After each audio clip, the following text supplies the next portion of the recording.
વિદ્યાર્થી મિત્રો, chapter number 2માં દાખલા નંબર 19 જય અને પ્રફુલ્લા સરખા પ્રમાણમાં નફો નુકસાન વહેતા ભાગીદારો છે. એટલે બે ભાગીદારો છે, જય અને પ્રફુલ્લા, અને એમનું નફા નુકસાનનું પ્રમાણ છે સરખે હિસ્સે.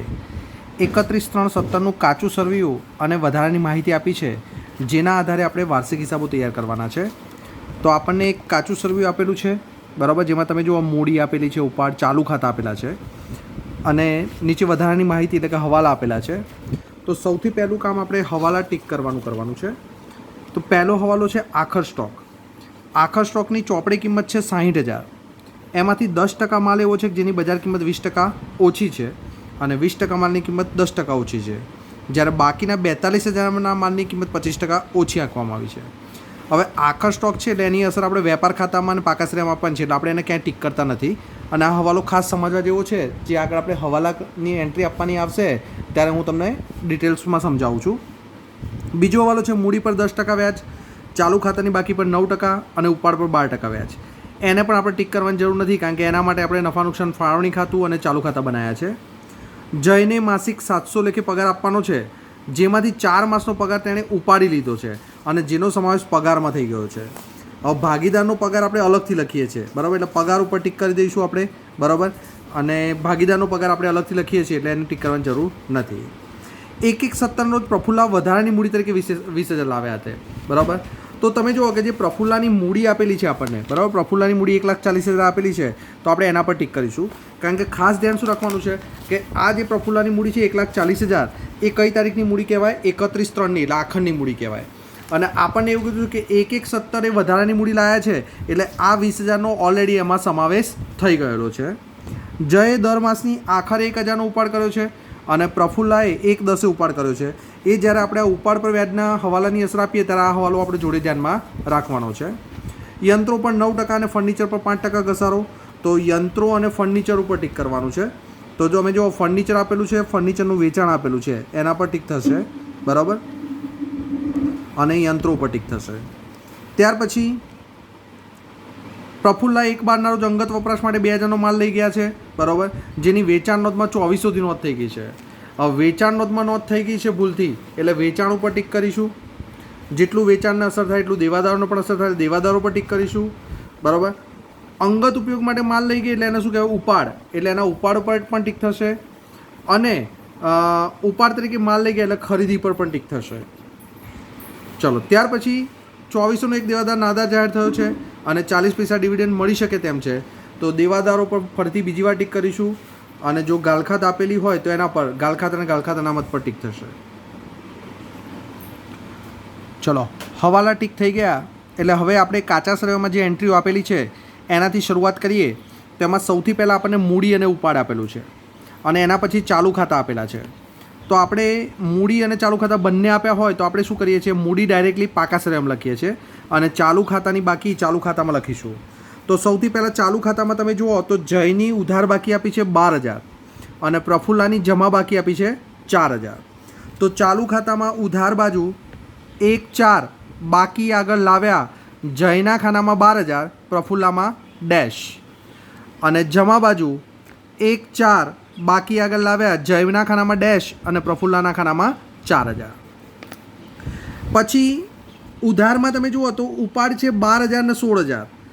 તો ચાલુ ખાતામાં ઉધાર બાજુ તારીખમાં ડેશ, ઉપાડ ખાતે 12,000 ને 16,000, કારણ કે એમણે અલગ અલગ તારીખે ઉપાડ કરેલો છે અને તારીખ આપણને નીચે હવાલામાં અલગ અલગ આપેલી છે, એટલે આપણે અહીં તારીખમાં ડેશ કરીશું અને ઉપાડ ખાતે 12,000 ને 16,000. અને મૂડી આપી છે 1 લાખ અને 1,40,000. તો હવે પાકા સરવૈયામાં મૂડી દેવા બાજુ મૂડી ખાતા એમાં જય 1 લાખ અને પ્રફુલ્લા 1,40,000, એટલે બંનેનો સરવાળો બહાર આવશે 2,40,000. ત્યાર પછી માલનો સ્ટોક 1/4/16. હવે 1/4/16 એ માલનો સ્ટોક આપ્યો એટલે એને કયો સ્ટોક કહેવાય? શરૂઆતનો સ્ટોક. તો વેપાર ખાતાની ઉધાર બાજુ શરૂઆતનો સ્ટોક લખીશું 60,000 રૂપિયા. વેપાર ખાતાની ઉધાર બાજુ શરૂઆતનો સ્ટોક 60,000. પછી આપ્યું છે ખરીદી અને વેચાણ. તો આપણને ખ્યાલ છે કે ખરીદીની હંમેશા કઈ બાકી હોય? ઉધાર, અને વેચાણની જમા. તો વેપાર ખાતાની ઉધાર બાજુ ખરીદી અંદર લખીશું 2 લાખ રૂપિયા હવે એમાં પરત પણ આવે છે અને હવાલો પણ છે, એટલે પહેલાં એક લાઈન અને પછી 2 લાઈન છોડી દઈશું. એ જ રીતે જમા બાજુ વેચાણ અંદર લખીશું 3,80,000. વેપાર ખાતાની જમા બાજુ વેચાણ અંદરના ખાનામાં 3,80,000. એમાં પણ પરત પણ આવે છે અને હવાલો પણ છે, એટલે પહેલાં એક અને પછી 2 લાઈન છોડી દઈશું. ત્યાર પછી માલ પરત આપ્યું છે, તો માલ પરત જે ઉધાર ખાનામાં આપ્યું હોય એને શું કહેવાય? વેચાણ પરત. અને જમા ખાનામાં આપ્યું એને શું કહેવાય? ખરીદ પરત. તો વેપાર ખાતાની જમા બાજુ આપણે વેચાણ લખેલું છે, એમાંથી માઇનસ પરત કેટલા આવશે? 7,000. એટલે 3,80,000માંથી 7,000 માઇનસ કરીશું એટલે અંદર જ આવશે 3,73,000. અને હજી હવાલો છે એટલે એક લાઈન આપણે છોડેલી જ છે. અને એ જ રીતે ઉધાર બાજુ ખરીદી છે એમાંથી માઇનસ પરત લખીશું 12,000. તો 2 લાખમાંથી 12,000 રૂપિયા માઇનસ કરીશું એટલે અંદર જ આવશે 1,88,000. અને હજી એમાં પણ હવાલો છે એટલે એક લાઈન આપણે છોડેલી જ છે. ત્યાર પછી આપણને રોકડ અને બેંક આપેલું છે. ઉધાર ખાનામાં પણ રકમ છે અને જમા ખાનામાં પણ રકમ છે. તો આપણને ખ્યાલ છે કે રોકડની હંમેશા કઈ બાકી હોય? ઉધાર બાકી. એટલે આ જે ઉધાર ખાનામાં રકમ છે એને શું કહેવાય? રોકડ શિલ્લક. અને એનો અર્થ એવો થયો કે બેંકની કઈ બાકી છે? જમા બાકી. અને બેંકની જમા બાકી હોય એટલે એને શું કહેવાય? Bank overdraft. તો પાકા સરવૈયામાં મિલકત લેણા બાજુ આપણે લખીશું રોકડ શિલ્લક. પાકા સરવૈયામાં મિલકત લેણા બાજુ લખીશું રોકડ શિલ્લક 3,700. અને મૂડી દેવા બાજુ લખીશું બેંક ઓવરડ્રાફ્ટ 15,750. બરાબર. રોકડની હંમેશા ઉધાર બાકી હોય એટલે એને રોકડ શિલ્લક કહેવાય. અને એનો અર્થ એવો થયો કે બેંકની જમા બાકી છે એટલે એને શું કહેવાય? Bank overdraft. પછી હુંડીઓ આપી છે, એમાં પણ ઉધાર ને જમા બંનેમાં રકમ આપી છે. તો યાદ રાખો કે જે ઉધાર હોય એને શું કહેવાય? લેણી હુંડી. અને જમા હોય એને શું કહેવાય? દેવી હુંડી. લેણી હુંડી એ આપણું લેણું છે એટલે કઈ બાજુ આવે? મિલકત લેણા બાજુ. અને દેવી હુંડી એ દેવું છે એટલે કઈ બાજુ આવે? મૂડી દેવા બાજુ. તો પાકા સરવૈયામાં મિલકત લેણા બાજુ લખીશું લેણી હુંડી 18,000 રૂપિયા. પાકા સરવૈયામાં મિલકત લેણા બાજુ લેણી હુંડી 18,000. અને મૂડી દેવા બાજુ લખીશું દેવી હુંડી. મૂડી દેવા બાજુ લખીશું દેવી હુંડી 14,000. ત્યાર પછી ભાડું કૌંસમાં ફેબ્રુઆરી 17 સુધીનું 22,000. હવે જો ભાડું આપ્યું છે એટલે આપણું શું કહેવાય? ખર્ચ કહેવાય. ભાડું શું કહેવાય? ખર્ચ. એટલે એ આપણે ક્યાં લખીશું? નફા નુકસાન ખાતાની ઉધાર બાજુ. હવે કૌંસમાં અહીંયા એવું કીધું કે ફેબ્રુઆરી 17 સુધીનું, એટલે એમાં ગુપ્ત હવાલો થશે. આપણું વર્ષ 31/3 પૂરું થાય છે. આપણું વર્ષ ક્યારે પૂરું થાય છે? 31/3. અને આપણે ફેબ્રુઆરી મહિના સુધીનું જ ભાડું ચૂકવ્યું છે એટલે એનો અર્થ એવો થયો કે 1 મહિનાનું ભાડું ચૂકવવાનું બાકી છે. હવે જો તમે ચૂકવ્યું છે કેટલા મહિનાનું? તો આપણે 1 મહિનાનું ચૂકવવાનું બાકી હોય એટલે આપણે ચૂકવ્યું કેટલા મહિનાનું હોય? 11 મહિનાનું. તો આપણે શું કરીશું? 22,000 ભાગ્યા 11 કરીશું. 22,000 ભાગ્યા 11 એટલે કેટલા આવશે? 2,000. એટલે ચૂકવવાનું બાકી ભાડું કેટલું આવશે? 2,000. તો નફા નુકસાન ખાતાની ઉધાર બાજુ આપણે ભાડું લખીશું પહેલાં જે આપણને આપેલું છે 22,000. નફા નુકસાન ખાતાની ઉધાર બાજુ ભાડું અંદર લખીશું 22,000 પ્લસ ચૂકવવાનું બાકી ભાડું 2,000 એટલે 12 આવશે 24,000. અને ચૂકવવાનું બાકી આપણું શું કહેવાય? દેવું. તો પાકા સરવૈયામાં મૂડી દેવા બાજુ ચૂકવવાનું બાકી ભાડું 2,000. ઓકે. તો આ ગુપ્ત હવાલામાં બધાને ખ્યાલ આવી ગયો કે અહીંયા આપણને ફેબ્રુઆરી 17 કીધું છે એટલે 1 મહિનાનું ચૂકવવાનું બાકી.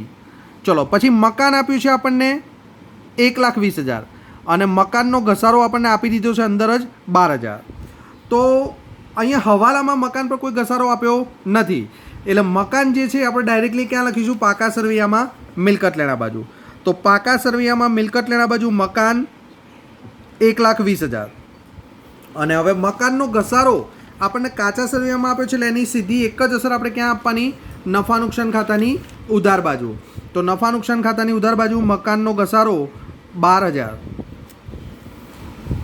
ત્યાર પછી રેલવે નૂર એ ખરીદીને લગતો ખર્ચ કહેવાય એટલે ક્યાં આવશે? વેપાર ખાતાની ઉધાર બાજુ. તો વેપાર ખાતાની ઉધાર બાજુ રેલવે નૂર 5300 રૂપિયા. ત્યાર પછી આપ્યું છે ફર્નિચર. તો પાકા સરવૈયામાં મિલકત લેણા બાજુ લખીશું ફર્નિચર 84,600. તો પાકા સરવૈયામાં મિલકત લેણા બાજુ ફર્નિચર અંદરના ખાનામાં 84,600. હવે જો તમને ફર્નિચરનું વેચાણ તારીખ આપી છે 1/4. હવે કેટલીક ચોપડી જૂની ચોપડી હશે એમાં 1/10 છાપેલું હશે તો તમે ત્યાં સુધારીને 1/4 કરી નાખજો. તો ફર્નિચરનું વેચાણ છે 1/4 14,600 એટલે પહેલા દિવસે જ આપણે 14,600નું વેચાણ કરી દીધું છે. તો માઇનસ વેચાણ 14,600 એટલે 84,600માંથી 14,600 ગયા એટલે કેટલા વધ્યા 70,000. તો અંદર લખીશું 70,000 અને એના પર ઘસારાનો હવાલો છે એટલે એક લાઈન છોડી દેવાની છે. દેવાદારો અને લેણદારો, તો પાકા સરવૈયામાં મિલકત લેણા બાજુ લખીશું દેવાદારો 48,000. તો પાકા સરવૈયામાં મિલકત લેણા બાજુ દેવાદારો અંદરના ખાનામાં 48,000. હવે એના પર બે હવાલા છે એટલે પહેલાં એક લાઈન અને પછી બે લાઈન, એમ ટોટલ 3 લાઈન છોડી દઈશું. અને મૂડી દેવા બાજુ લખીશું લેણદારો, મૂડી દેવા બાજુ લખીશું લેણદારો 16,800. મૂડી દેવા બાજુ લેણદારો 12 રકમના ખાનામાં 16,800. પગાર 20,000 રૂપિયા આપ્યો છે, તો નફા નુકસાન ખાતાની ઉધાર બાજુ પગાર અંદરના ખાનામાં 20,000 રૂપિયા. નફા નુકસાન ખાતાની ઉધાર બાજુ પગાર અંદરના ખાનામાં 20,000, એમાં હવાલો છે એટલે એક લાઈન છોડી દઈશું. વીમા પ્રીમિયમ કૌંસમાં કીધું છે 30/6/17 રોજ પૂરા થતા વર્ષના 3600 સહિત ટોટલ વીમા પ્રીમિયમ કેટલું છે 5700 રૂપિયા. તો હવે અહીંયા ધ્યાન શું રાખવાનું છે કે વીમા પ્રીમિયમ આપણને 5700 રૂપિયા આપેલું છે એટલે નફા નુકસાન ખાતામાં ઉધાર બાજુ તો આપણે કેટલા લખીશું 5700. પણ હવે એમાં ગુપ્ત હવાલો છે કે આપણે જે 5700 પ્રીમિયમ ચૂકવ્યું છે એમાંથી 3600 રૂપિયા પ્રીમિયમ એવું છે કે જે કઈ તારીખ સુધીનું છે 30/6.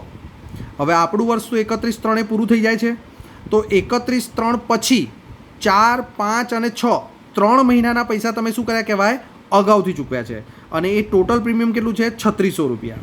તો શું કરીશું 3600 ગુણ્યા 3 ભાગ્યા 12, બરાબર. 3600 આખા વર્ષનું છે તો 3 મહિનાનું શોધવાનું છે એટલે 3600 ગુણ્યા 3 ભાગ્યા 12 એટલે કેટલા આવશે 900 રૂપિયા. તો અગાઉથી ચૂકવેલ કેટલું થશે 900 રૂપિયા. તો નફા નુકસાન ખાતાની ઉધાર બાજુ વીમા પ્રીમિયમ લખીશું 5700 રૂપિયા. નફા નુકસાન ખાતાની ઉધાર બાજુ વીમા પ્રીમિયમ લખીશું 5700 રૂપિયા.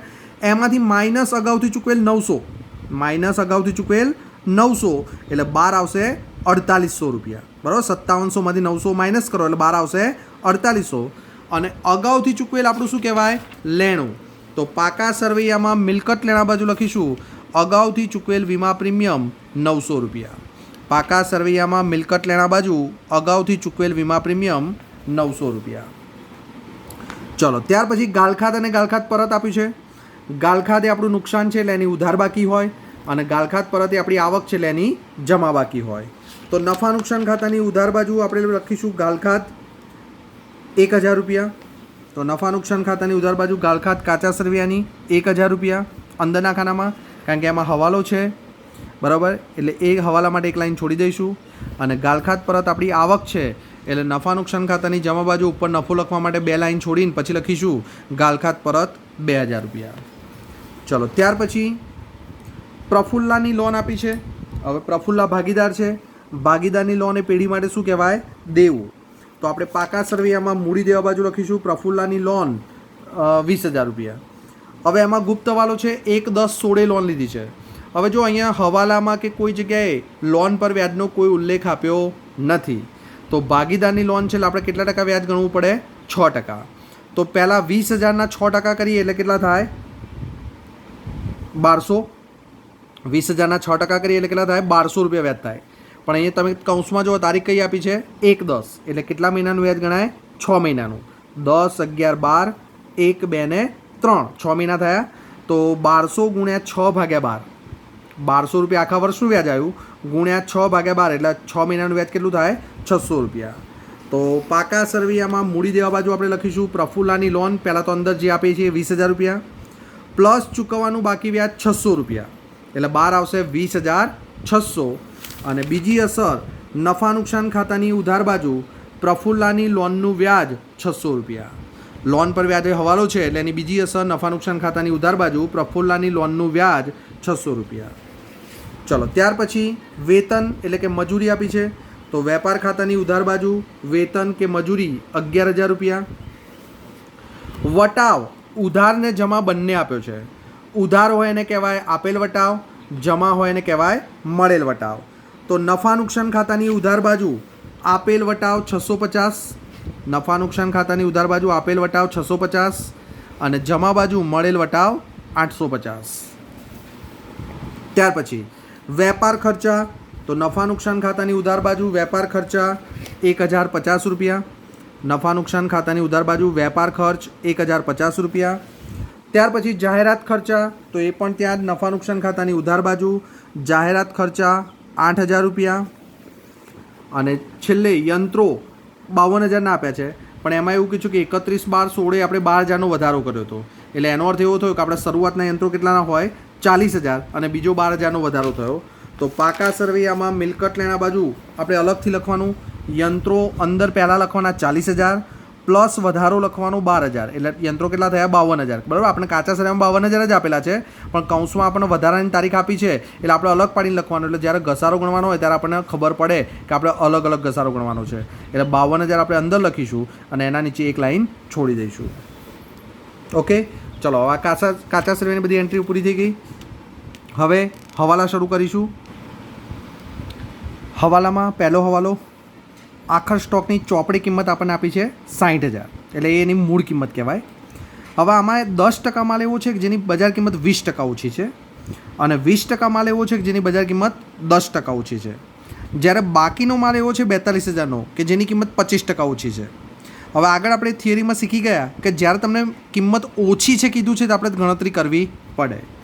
તો આપણે શું કરીશું, તો આખર સ્ટોક 60,000 છે એના પહેલાં 10% કરો, તો 60,000ના 10% કેટલા થાય 6,000. હવે આ 6,000 છે એની કિંમત કેવી છે 20% ઓછી, તો 6,000ના 20% કરો, તો 6,000ના 20% કેટલા આવશે 1,200 રૂપિયા. એટલે યાદ રાખો કે આપણે 1,200 ઓછા કરવાના છે. એ જ રીતે બીજા 20%, તો 60,000ના 20% કરો એટલે કેટલા આવે 12,000.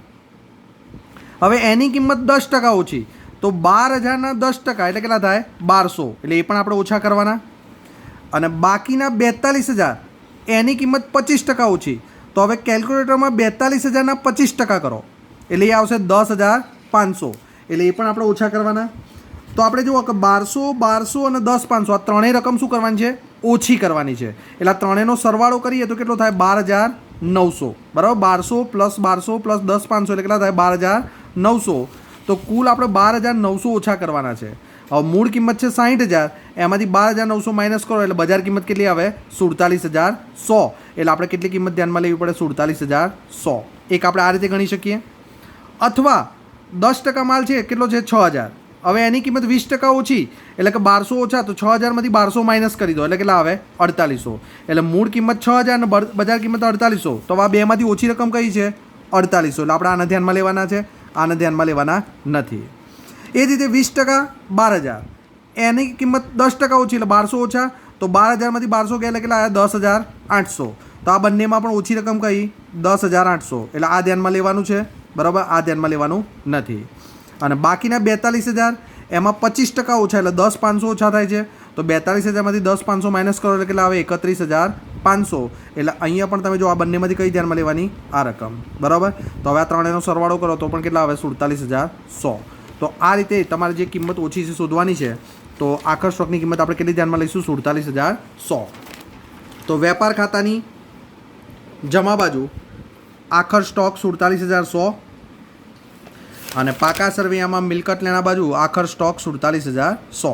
બે અસર. બરાબર, પહેલી અસર વેપાર ખાતાની જમા બાજુ અને બીજી અસર પાકા સરવૈયામાં મિલકત લેણા બાજુ. ચલો બીજો હવાલો, મૂડી પર 10% વ્યાજ, ચાલુ ખાતાની બાકી પર 9% અને ઉપાડ પર 12% વ્યાજ. હવે મૂડી પર 10% વ્યાજ. હવે મૂડીમાં આપણે હવાલો આગળ એક જોઈ ગયા હતા કે ચોથો હવાલો પ્રફુલ્લા 1,17 20,000ની મૂડી લાવ્યા હતા. તો આપણે જુઓ કે આપણે એમની મૂડી લખેલી છે એ કેટલી છે 1 લાખ અને 1,40,000. તો પહેલાં જયની મૂડી તો 1 લાખ જ છે, તો 1 લાખના 10% એટલે કેટલા થાય 10,000. તો નફા નુકસાન ફાળવણી ખાતાની ઉધાર બાજુ મૂડી પર વ્યાજ, એમાં જયનું કેટલું આવશે 10,000. હવે ધ્યાન ક્યાં રાખવાનું છે પ્રફુલ્લામાં. પ્રફુલ્લાની મૂડી તમને કેટલી આપી હતી 1,40,000. પ્રફુલ્લાની મૂડી કેટલી છે 1,40,000. પણ તમને ચોથા હવાલામાં એવું કીધું છે કે પ્રફુલ્લા વધારાની મૂડી 20,000 લાવ્યા હતા, એટલે શરૂઆતની મૂડી કેટલી થાય 1,20,000. બરાબર, એની શરૂઆતની મૂડી કેટલી થાય 1,20,000. તો આ 1,20,000ના 10% એટલે કેટલા થાય 12,000. 1,20,000ના 10% કેટલા થાય 12,000. અને જે બીજી વધારાની મૂડી કેટલી છે 20,000, એના પણ 10% કરવાના એટલે એ કેટલા થાય 2,000. પણ આ વધારાની મૂડી ક્યારે લાવ્યા હતા 1,17, એટલે કેટલા મહિનાનું ગણવાનું 3 મહિનાનું. બરાબર, એટલે 3/12 એટલે કેટલા આવશે 500. એટલે મૂડી પર વ્યાજ એનું કેટલું આવે 12,500. 500 બરાબર. જે શરૂઆતની મૂડી 1,20,000 છે એના 10% લેખે આખા વર્ષનું વ્યાજ 12,000, પણ જે વધારાની મૂડી 20,000 છે એ 1 તારીખે લાવ્યા હતા, એટલે જાન્યુઆરી ફેબ્રુઆરી માર્ચ 3 જ મહિનાનું વ્યાજ ગણવું પડે. એટલે 2,000 ગુણ્યા 3/12 એટલે 500, એટલે એનું વ્યાજ કેટલું આવશે? 12,500. તો નફા નુકસાન ફાળવણી ખાતાની ઉધાર બાજુ મૂડી પર વ્યાજ, એમાં જયનું 10,000 અને પ્રફુલ્લાનું 12,500, એટલે ટોટલ આવશે 22,500. બીજી અસર ચાલુ ખાતાની જમા બાજુ 31/3 મૂડી પર વ્યાજ 10,000 અને 12,500. ચલો ત્યાર પછી ચાલુ ખાતાની બાકી પણ 9% વ્યાજ. હવે ચાલુ ખાતામાં તમે જુઓ કે પ્રફુલ્લાની જમા બાકી છે 4,000, તો 4,000ના 9% કરો, તો 4,000ના 9% કરો એટલે કેટલા થાય? 360. તો જમા બાજુ જ લખીશું 31/3 ચાલુ ખાતાની જમા બાકીનું વ્યાજ 360 બરાબર. અને એની બીજી અસર નફા નુકસાન ફાળવણી ખાતાની ઉધાર બાજુ ચાલુ ખાતાની જમા બાકીનું વ્યાજ પ્રફુલ્લાનું 360. હવે જે જય છે એની ઉધાર બાકી છે, તો 12,000ના 9%, 12,000ના 9%, તો ચાલુ ખાતાની ઉધાર બાકીનું વ્યાજ, તો 12,000ના 9% કેટલા થશે? 1,080. તો ચાલુ ખાતામાં ઉધાર બાજુ. અને બીજી અસર નફા નુકસાન ફાળવણી ખાતાની જમા બાજુ ચાલુ ખાતાની ઉધાર બાકીનું વ્યાજ કૌંસમાં જય 1,080. હવે ઉપાડ પર 12% વ્યાજ. હવે ઉપાડમાં ખાસ ધ્યાન રાખવાનું છે કે ઉપાડમાં તમે જુઓ તો જયને માસિક પગાર આપવાનો છે, એ તો આવી ગયું બરાબર. એના પછી જુઓ તો જયે દર માસની આખરે 1,000નો ઉપાડ કર્યો છે અને પ્રફુલ્લા 1,10 ઉપાડ કર્યો છે. એક આ હવાલો પણ ધ્યાનમાં રાખવાનો છે. અને એક બીજો ઉપાડ અહીંયા આપ્યો છે 7મા હવાલામાં, તો આપણે પહેલાં 7મા હવાલાની અસર આપીશું. પ્રફુલ્લા તારીખે 1/12ના જો અંગત વપરાશ માટે માલ લઈ ગઈ છે 2,000 બરાબર, જેનો વેચાણ નોંધમાં 2400થી નોંધ થઈ ગઈ છે. હવે વેચાણમાં 2400થી લખાઈ ગયું છે, એટલે પહેલાં વેચાણમાંથી શું કરવું પડે? માઇનસ. તો પહેલી અસર વેચાણમાંથી માઇનસ ભૂલથી નોંધેલ 2400, એટલે 3,73,000માંથી 2400 ગયા એટલે બહાર આવશે 3,70,600. જેટલું વેચાણ આપણું ઓછું થાય એટલા આપણા શું ઓછા થાય? દેવાદારો. તો પાકા સર્વેમાં મિલકત લેણા બાજુ આપણે દેવાદારો લખેલા છે, એમાં માઇનસ ભૂલથી નોંધેલ 2400, એટલે 48,000માંથી 2400 માઇનસ કરો એટલે અંદર જ આવશે 45,600. આ બે અસર આપી એટલે આપણી ભૂલ સુધરી ગઈ બરાબર. આપણે ભૂલથી વેચાણ લખ્યું હતું એ ભૂલ સુધરી ગઈ. હવે પ્રફુલ્લા અંગત ઉપયોગ માટે માલ લઈ ગઈ એટલે પ્રફુલ્લાનું શું કહેવાય? ઉપાડ. તો આપણે 2,000 રૂપિયાનો માલ લઈ ગઈ છે, તો ચાલુ ખાતામાં ઉધાર બાદ લખીશું 1/12 ઉપાડ ખાતે 2,000, 1/12 ઉપાડ ખાતે પ્રફુલ્લાના ખાનામાં 2,000. અને વેપાર ખાતાની ઉધાર બાજુ ખરીદીમાંથી માઇનસ ઉપાડથી ગયેલ માલ 2,000, એટલે 1,88,000માંથી 2,000 ગયા એટલે બહાર આવશે 1,86,000 બરાબર. 7મો હવાલો ફરીથી એકવાર સમજી લો. પ્રફુલ્લા 1/12 અંગત વપરાશ માટે 2,000નો માલ લઈ ગઈ અને ભૂલથી 2400 તરીકે વેચાણ નોંધમાં નોંધ થઈ ગઈ. તો પહેલાં ખોટું શું થયું? વેચાણ નોંધમાં 2400 લખ્યા, ખોટા કર્યા. તો વેચાણમાંથી 2400 અને દેવાદારોમાંથી 2400 આ બે અસર માઇનસ કરવાનું, એટલે આપણી ભૂલ સુધરી ગઈ. 2,000 ઉપાડ છે ચાલુ ખાતાની ઉધાર બાજુ અને ઉપાડથી ગયેલ માલ ખરીદીમાંથી માઇનસ. ચલો હવે ઉપાડ પર વ્યાજ ગણવાનું છે. તો હવે પહેલાં જુઓ જયે દર માસની આખરે 1,000 ઉપાડ કર્યો છે. હવે તમે જુઓ કે જે તમે ચાલુ ખાતા બનાવેલા છે એમાં ઉપાડ જયનો કેટલો લખેલો છે? 12,000. જયનો ઉપાડ કેટલો છે? 12,000. પણ આ 12,000 રૂપિયા ઉપાડ એણે એક જ દિવસે કર્યો નથી, એણે દર મહિને 1,000 રૂપિયા ઉપાડ્યા છે બરાબર. 1,000 ગુણ્યા 12 દર મહિને 1,000 ઉપાડ કર્યા છે. અને એ પણ કેવી રીતે ઉપાડ્યા છે? દર માસની આખરે. તો આપણે પહેલા ચેપ્ટરમાં શીખી ગયા છીએ બરાબર કે દર મહિનાની આખરે ઉપાડ કર્યો છે, તો 1,000 રૂપિયાનું કેટલા ટકા વ્યાજ ગણવાનું છે આપણે? ઉપાડ પર 12% વ્યાજ. તો 12% એટલે 12/100. અને દર મહિનાની આખરે છે એટલે શું કરવાનું? 66/12 બરાબર. 1,000નું 12% લેખે 66 મહિનાનું વ્યાજ શોધવાનું છે. તો 1,000ના 12% કરો ગુણ્યા 66/12 કરો એટલે એ વ્યાજ આવશે 660 રૂપિયા. 660 રૂપિયા બરાબર. તો એનું વ્યાજ મળી ગયું 660. અને બીજું પ્રફુલ્લાએ 1/10ના રોજ ઉપાડ કર્યો છે. હવે પ્રફુલ્લાનો ઉપાડ જુઓ કેટલો છે? 16,000. તો પ્રફુલ્લાનો ઉપાડ 16,000, એના પર પણ 12% વ્યાજ એટલે 12/100. અને એને ઉપાડ ક્યારે કર્યો છે? 1/10. 1/10 ઉપાડ કર્યો એટલે કેટલા મહિનાનું વ્યાજ ગણાય? તો 10, 11, 12, 1, 2 ને 3 એટલે 6 મહિનાનું. તો 6/12 બરાબર. તો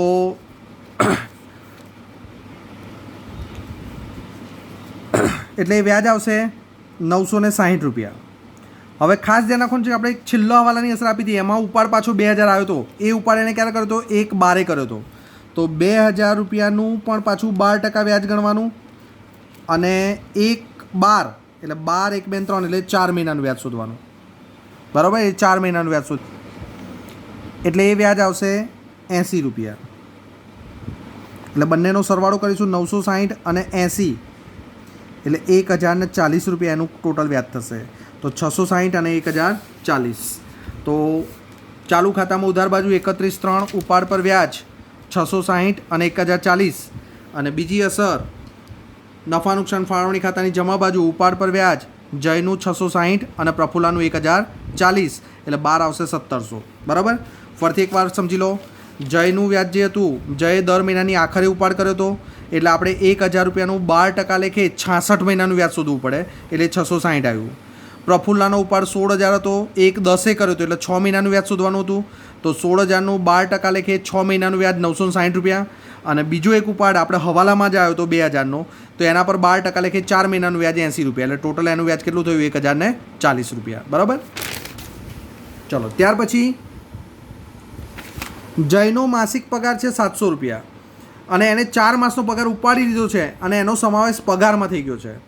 હવે 700 દર મહિને પગાર છે, એમાંથી 4 મહિનાનો પગાર એણે ઉપાડી લીધો છે, એટલે 700 × 4 એટલે કેટલા થાય? 2800 રૂપિયા, અને એનો સમાવેશ ભૂલથી પગારમાં થઈ ગયો છે. તો નફા નુકસાન ખાતાની ઉધાર બાજુ જે આપણે પગાર લખેલો છે, એમાંથી માઇનસ ભાગીદારનો પગાર 2800. બરાબર, 20000 માંથી 2800 માઇનસ કરો એટલે 12 આવશે 17200. અને એ ભાગીદારનો પગાર છે, એટલે નફા નુકસાન ફાળવણી ખાતામાં ઉધાર બાદ લખીશું ભાગીદારનો પગાર અંદરના ખાનામાં 2800. ઓકે, હવે 4 મહિનાનો પગાર આવી ગયો, તો હજી બાકી કેટલા મહિના રહ્યા? તો 12માંથી 4 ગયા એટલે કેટલા વધે?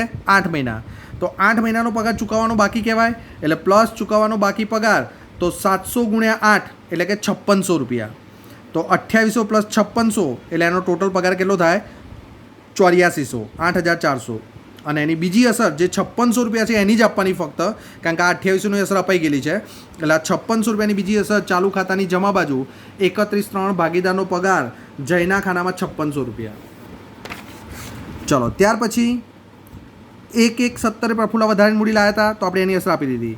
જય દર માસની આખરે ઉપાડ કર્યો તો એ પણ અસર અપાઈ ગઈ. પ્રફુલ્લા 1/10 એ પણ અપાઈ ગયું. યંત્રો પર 9% અને ફર્નિચર પર 5% ઘસારો.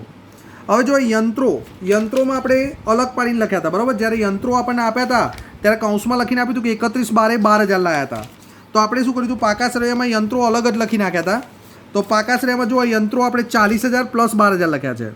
તો પહેલાં જે 40000ના યંત્રો છે એના પર આખા વર્ષનો 9% ઘસારો ગણવાનો. તો 40000ના 9% કરો, 3600 રૂપિયા. બરાબર, અને જે બીજા વધારાના 12000ના યંત્રો છે, જો પહેલાં 40000 એના 9% એટલે કેટલા આવ્યા? 3600. અને બીજા વધારાના 20000ના યંત્રો છે એના પણ કેટલા ટકા કરવાના? 9%. પણ એમાં તારીખ આપી છે આપણે કઈ? 31/12. 31/12 એટલે 12મો મહિનો પૂરો થઈ ગયો, એટલે 3 મહિનાનો ઘસારો ગણીશું. એટલે એમાં 3 મહિનાનો ઘસારો ગણીશું. એટલે 3 મહિનાનો ઘસારો ગણીશું એટલે એ આવશે 450 રૂપિયા. તો 3600 અને 450 એટલે કે 4050 રૂપિયા ઘસારો થશે. બરાબર, તો ફર્નિચર જે છે, સોરી 1 મિનિટ, 20000 નથી, 12000 છે. 12000નો વધારો છે, 52000ના યંત્રો છે. બરાબર, જે વધારાના યંત્રો હતા 12000 હતા, એટલે 12000ના 9% લેખે 3 મહિનાનો ઘસારો ગણીશું એટલે એ આવશે 270 રૂપિયા. એટલે 3600 અને 270 એટલે કેટલા થશે? 3870, 3870. તો તમે જુઓ કે જે પહેલાં 40000 છે એના પર આખા વર્ષનો ઘસારો 9% અને 12000 પર 9% લેખે 3 મહિનાનો ઘસારો, એટલે 3870 એમાંથી માઇનસ કરીશું. બરાબર, એટલે 12 આવશે 48130. અને એની બીજી અસર નફા નુકસાન ખાતાની ઉધાર બાજુ યંત્રોનો ઘસારો 3870. ચલો ફર્નિચર પર 5% ઘસારો ગણવાનો છે. તો પાકા શ્રેયમાં જો ફર્નિચર કેટલાનું છે? 84600, એમાંથી 14600નું વેચાણ આપણે પહેલા દિવસે જ કરી દીધું, એટલે 70000. તો 70000ના 5% 3500 રૂપિયા. 3500 ઘસારો માઇનસ કરો એટલે 12 આવશે 66500. અને બીજી અસર નફા નુકસાન ખાતાની ઉધાર બાજુ ફર્નિચરનો ઘસારો 3500 રૂપિયા. ચલો પ્રફુલ્લા 1/12 રોજ અંગત વર્ષ માટે એની નોંધ થઈ ગઈ અને 2400નો દેવાદાર નાદાર જાહેર થયો અને 40 પૈસા ડિવિડન્ડ મળી શકે એમ છે, બરાબર. 2400નો દેવાદાર નાદાર જાહેર થયો છે અને એના આપણને 40 પૈસા એટલે એનો મતલબ શું થયો? 40% ડિવિડન્ડ મળશે એટલે 60% શું કહેવાય? ગાલખાત, બરાબર. તો 2400ના 60% કરો એટલે ગાલખાત કેટલી આવશે? 1440 રૂપિયા, બરાબર. તો દેવાદારોમાંથી માઇનસ ગાલખાત હવાલાની 1440 રૂપિયા એટલે 45,600માંથી 1440 માઇનસ કરો એટલે બહાર આવશે 44,160.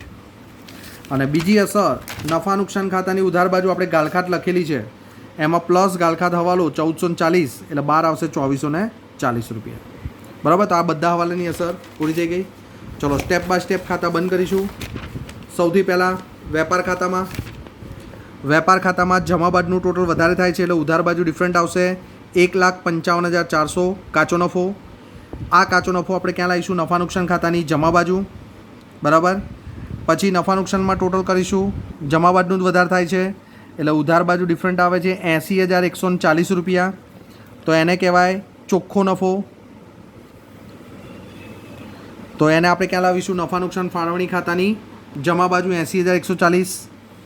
નફા નુકસાન ફાળવણી ખાતામાં ટોટલ કરીશું તો જમા બાજુનું જ વધારે થાય છે 82,920 એટલે ઉધાર બાજુ ડિફરન્ટ મળ્યો 51,660 રૂપિયા. એને કહેવાય વહેંચણી પાત્ર નફો.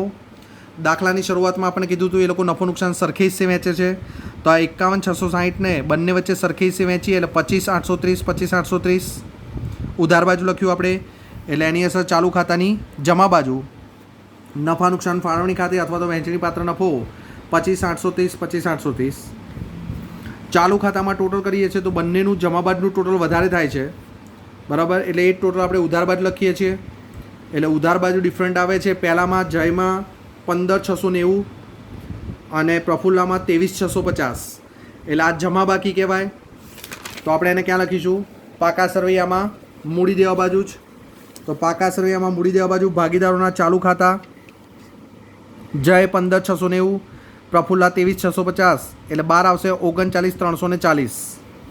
ચલો હવે મૂડી દેવા બાજુ ટોટલ કરીએ 3,48,490 અને મિલકત લેણા બાજુ પણ ટોટલ 3,48,490, બરાબર.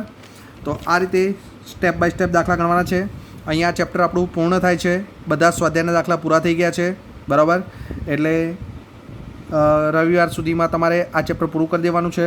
સોમવારથી આપણે નવું ચેપ્ટર ચાલુ કરીશું, બરાબર. 5મું ચેપ્ટર ભાગીદારનો પ્રવેશ. આપણા 4 ચેપ્ટર પૂર્ણ થઈ ગયા છે, બરાબર. તો હવે 5મું ચેપ્ટર આપણે ચાલુ કરવાનું છે. તો એ પહેલાં દરેક વિદ્યાર્થીએ આ ચેપ્ટરના બધા જ ઉદાહરણના દાખલા ગણી નાખવાના છે અને કોઈપણ પ્રકારની ડિફિકલ્ટી હોય તો મને વોટ્સઅપ નંબર પર મેસેજથી જાણ કરજો. Thank you.